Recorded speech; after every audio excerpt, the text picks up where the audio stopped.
Today we start similarity of triangles. क्या condition है? Condition है कि two triangles are similar if first condition है if their corresponding angles are equal, and second condition है their corresponding sides are in the same ratio or यानी same proportion, यानी proportion में होनी चाहिए corresponding sides. Okay, same ratio बोलो या proportion बोलो, बोथ आर सेम. लेकिन ये दो कंडीशन अगर फुलफिल किया, यानी दो ट्रायंगल दिया रहेगा, अगर दोनों ट्रायंगल का कॉरस्पॉन्डिंग एंगल इक्वल हो जाए एंड कॉरस्पॉन्डिंग साइड्स क्या होनी चाहिए, सेम रेशियो में होनी चाहिए, देन अगर ये दोनों कंडीशन फुलफिल हो रहा है तो देन वो दोनों ट्रायंगल्स क्या होगा, सिमिलर होगा. ओके, जैसे आपने 9th क्लास में कॉन्ग्रुएंसी पढ़ा होगा. टू ट्रायंगल्स कॉन्ग्रुएंट कब होता है, जब दोनों ट्रायंगल का कॉरस्पॉन्डिंग साइड्स और कॉरस्पॉन्डिंग एंगल्स इक्वल हो. वहाँ इक्वल होता था, एंगल भी इक्वल होता था और साइड भी इक्वल होता था, बट यहाँ पे ऐसा नहीं है. यहाँ पे क्या है, रेशियो सेम होनी चाहिए साइड का. अगर रेशियो कॉरस्पॉन्डिंग साइड अगर सेम रेशियो में तो देन हम कहेंगे सिमिलर है. देखो बच्चे, जैसे ट्रायंगल ले लिया मैंने,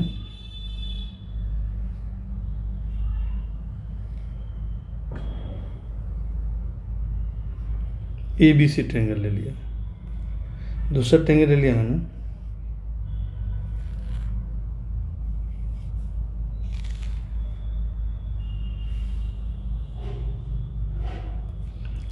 लिया मैंने DEF. कहता अगर ये दो ट्रायंगल, एक अधिक, ये टू ट्रायंगल्स ABC है, दूसरा DEF, ये कॉन्ग्रुएंट कब होगा, सॉरी सिमिलर ट्रायंगल कब हो, दोनों ट्रायंगल सिमिलर तब होगा जब दोनों का कॉरस्पॉन्डिंग एंगल्स और दोनों का कॉरस्पॉन्डिंग साइड्स सेम रेशियो में हो. दोनों कॉरस्पॉन्डिंग एंगल इक्वल होनी चाहिए और कॉरस्पॉन्डिंग साइड्स सेम रेशियो में होनी चाहिए. निकालने का ये मतलब है, कहते इन ट्रायंगल, देखो in triangle ABC and triangle ले रहे हैं DEF. इस दो ट्रायंगल में कॉरस्पॉन्ड, पहला कंडीशन है कि कॉरस्पॉन्डिंग एंगल इक्वल होनी चाहिए, यानी कि अगर एंगल A किसके इक्वल हो, एंगल D के इक्वल हो जाए. देखो एंगल A के कॉरस्पॉन्डिंग एंगल क्या, एंगल D है दूसरे ट्रायंगल में, यानी एंगल A और एंगल D ये दोनों इक्वल होनी चाहिए. दूसरा, एंगल B के कॉरस्पॉन्डिंग में कौन सा एंगल है, एंगल B है. अगर ट्रायंगल ABC में तो ट्रायंगल DEF में एंगल E है, इसके कॉरस्पॉन्डिंग एंगल B के कॉरस्पॉन्डिंग एंगल E है, यानी A एंगल और A एंगल इक्वल होना चाहिए.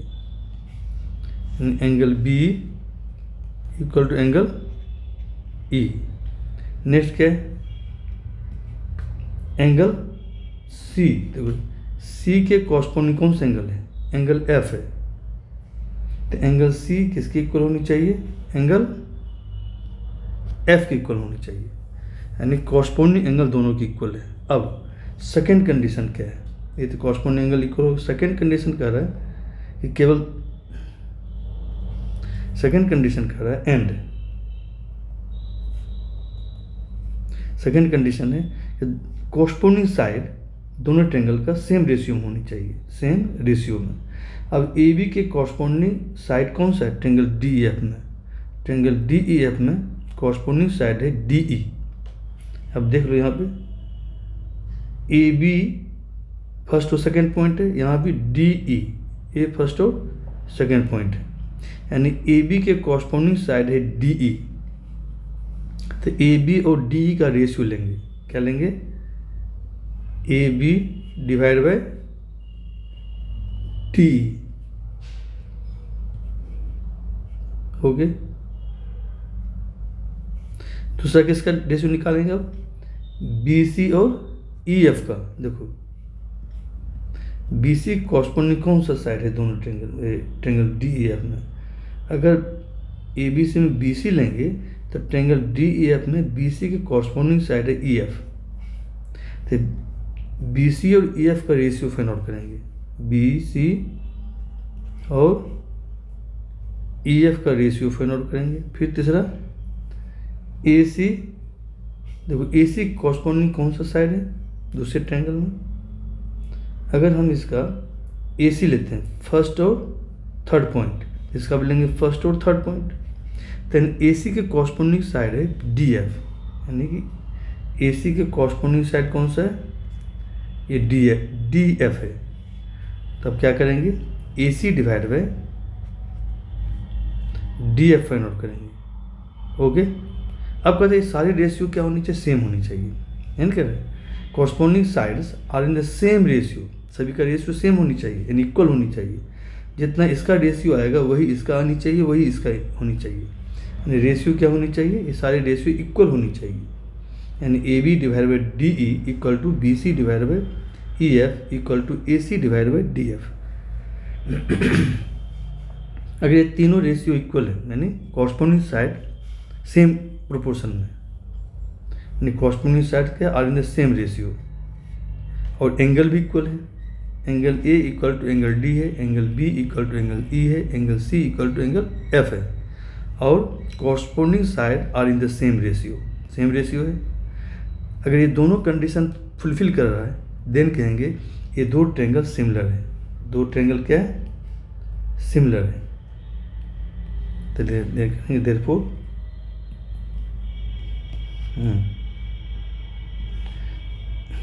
देन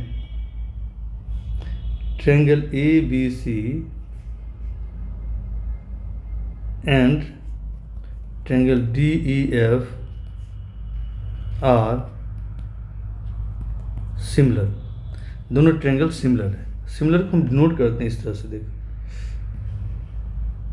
दिस इम्प्लाई दैट लिखते हैं ट्रायंगल ABC और सिमिलर का साइन इस तरह देंगे। ओके, ट्रायंगल DEF सिमिलर है, जैसे कॉन्ग्रुएंट में करते थे ना, इक्वल दे के, और इस तरह हम लोग करते थे, इस तरह से करते थे, ये कॉन्ग्रुएंट होता था। बट सिमिलर में हम क्या देंगे, इक्वल टू साइन नहीं देंगे, ये नहीं देंगे, केवल ऊपर वाला देंगे, तो सिमिलर हो जाएगा। यानी सिमिलर का नोटेशन हो गया ये इस तरह से। जैसे क्या पढ़ेंगे हम लोग, रीड एज सिमिलर, ठीक है, सिमिलर इसे पढ़ेंगे। तो दो ट्रायंगल सिमिलर कब होगा, जब ये दोनों कंडीशन फुलफिल करेगा, एंगल भी इक्वल होनी चाहिए और कॉरस्पॉन्डिंग साइड क्या होनी चाहिए, सेम रेशियो में होनी चाहिए। अब देखो जी, आपने कॉन्ग्रुएंसी रूल पढ़ा हुआ, कॉन्ग्रुएंट, दो ट्रायंगल कॉन्ग्रुएंट होता है तो क्या क्या होता है, कॉरस्पॉन्डिंग एंगल इक्वल होता है, CPCD क्या होता है, कॉरस्पॉन्डिंग एंगल इक्वल होता है, और कॉरस्पॉन्डिंग साइड भी इक्वल हो जाता है अगर दो ट्रायंगल कॉन्ग्रुएंट है तो इसका मतलब क्या होगा, अगर दो ट्रायंगल कॉन्ग्रुएंट है तो इसका मतलब वो सिमिलर भी होगा। क्यों सिमिलर होगा, अब देखो बच्चे, जैसे दो ट्रायंगल है आपका, ट्रायंगल ABC है, दूसरा ट्रायंगल है DEF है। अगर दो ट्रायंगल कॉन्ग्रुएंट है तो इफ ट्रायंगल ABC कॉन्ग्रुएंट है ट्रायंगल DEF का, कॉन्ग्रुएंट मीन्स क्या हो गया, इक्वल इन ऑल रिस्पेक्ट। अगर कॉन्ग्रुएंट है कॉरस्पॉन्डिंग एंगल और कॉरस्पॉन्डिंग साइड इक्वल हो जाता है। ओके, तो देन क्या होगा, एंगल A किसके इक्वल हो जाएगा, एंगल D का, एंगल A एंगल D के इक्वल हो गया। फिर एंगल B किसके इक्वल होगा, एंगल B एंगल E के इक्वल हो जाएगा, कॉरस्पॉन्डिंग एंगल इक्वल होता है CPCD।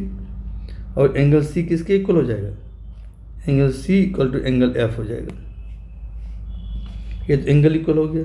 अब कॉरस्पॉन्डिंग साइड भी इक्वल हो जाता है, कॉरस्पॉन्डिंग साइड।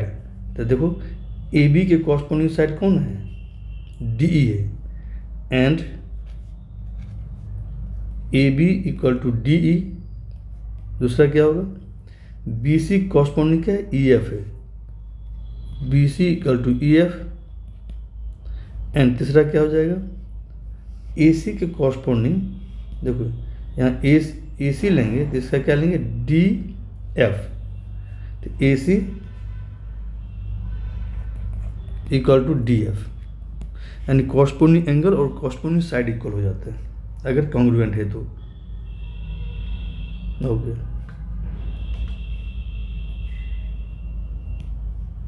इसको रब कर देता हूँ। ओके, अब देखो बच्चे,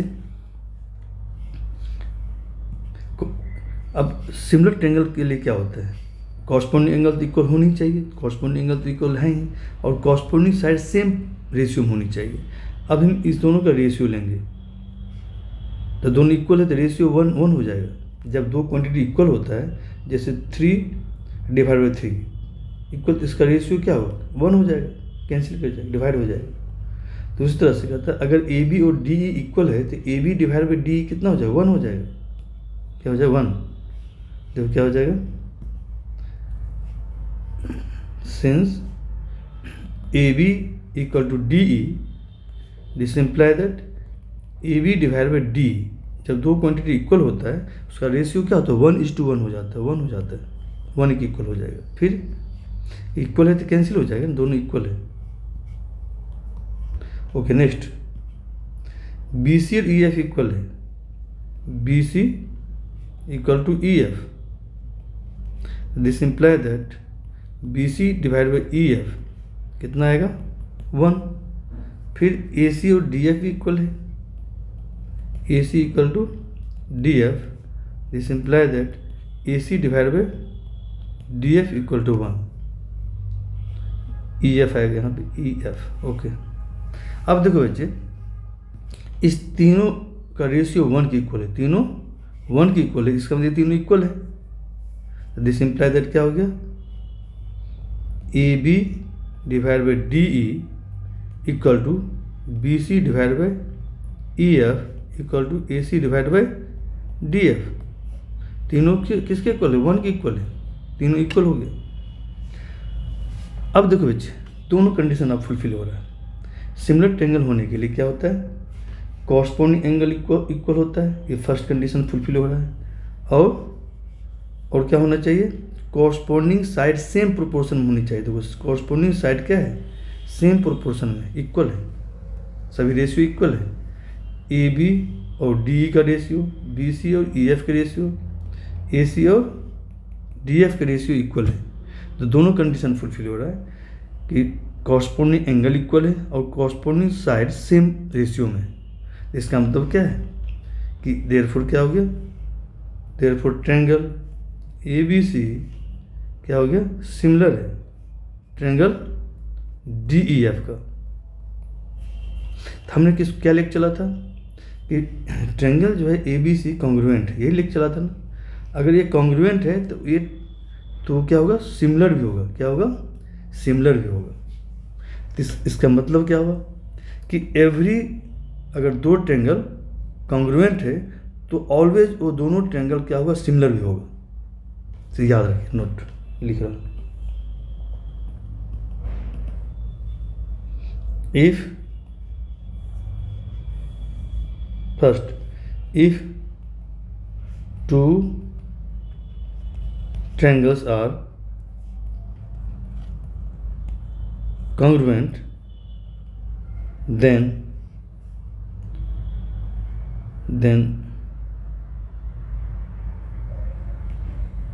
their two triangles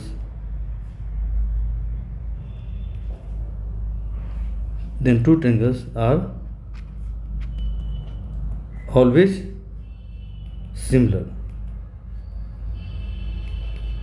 अगर दो ट्रायंगल कॉन्ग्रुएंट है तो वो दोनों ट्रायंगल ऑलवेज हमेशा सिमिलर भी होगा। ओके, आइए अब इसका कन्वर्स करते उल्टा। अगर दो ट्रायंगल सिमिलर है तो क्या दोनों कॉन्ग्रुएंट होगा, कहते if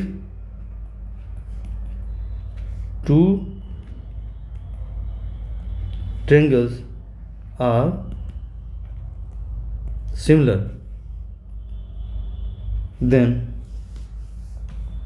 then two triangles are not always similar, हमेशा सॉरी कॉन्ग्रुएंट नहीं होगा ऑलवेज, कभी कॉन्ग्रुएंट होगा कभी नहीं होगा, फिक्स नहीं है।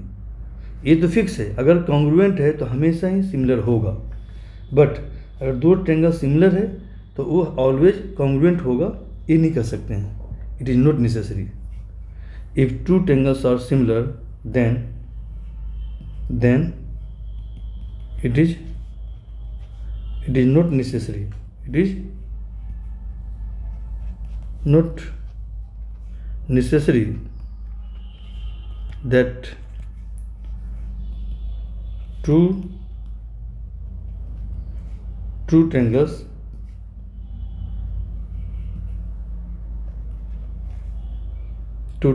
are congruent. ओके, यानी दो ट्रेंगल अगर सिमिलर है तो इट इज़ नॉट नेसेसरी, ये नेसेसरी नहीं है कि दोनों ट्रेंगल क्या कॉन्ग्रुएंट हो जाए। कभी कॉन्ग्रुएंट हो सकता है, नहीं हो सकता है, फिक्स नहीं है। याद रखो, converse is not true, converse is not true. अगर कॉन्ग्रुएंट है तो ऑलवेज वो सिमिलर होगा, बट वो दो ट्रेंगल सिमिलर है बट ऑलवेज वो कॉन्ग्रुएंट नहीं होगा, ऑलवेज कॉन्ग्रुएंट नहीं होगा। ओके, ये याद रखना। ये तो हो गया आपको। अब आते हैं, जैसे हमने कॉन्ग्रुएंसी रूल पढ़ा था वहाँ पे 9th क्लास में, दो ट्रेंगल कॉन्ग्रुएंट होने का क्या क्या रूल है हमने डिस्कस किया था। रूल हमने पढ़ा था SAS साइड एंगल साइड, फिर पढ़ा था मैंने angle side angle, side side side SSS, और लास्ट फोर्थ पढ़ा था RHS right angle hypotenuse side rule. इस 4 रूल से हम लोग दो ट्रेंगल को कॉन्ग्रुएंट करते थे। अब आते हैं यहाँ भी कि कॉन्ग्रुएंट होने के लिए कौन कौन सा रूल है, उस रूल को हम डिस्कस करेंगे ये थ्योरम के रूप में। ओके, तो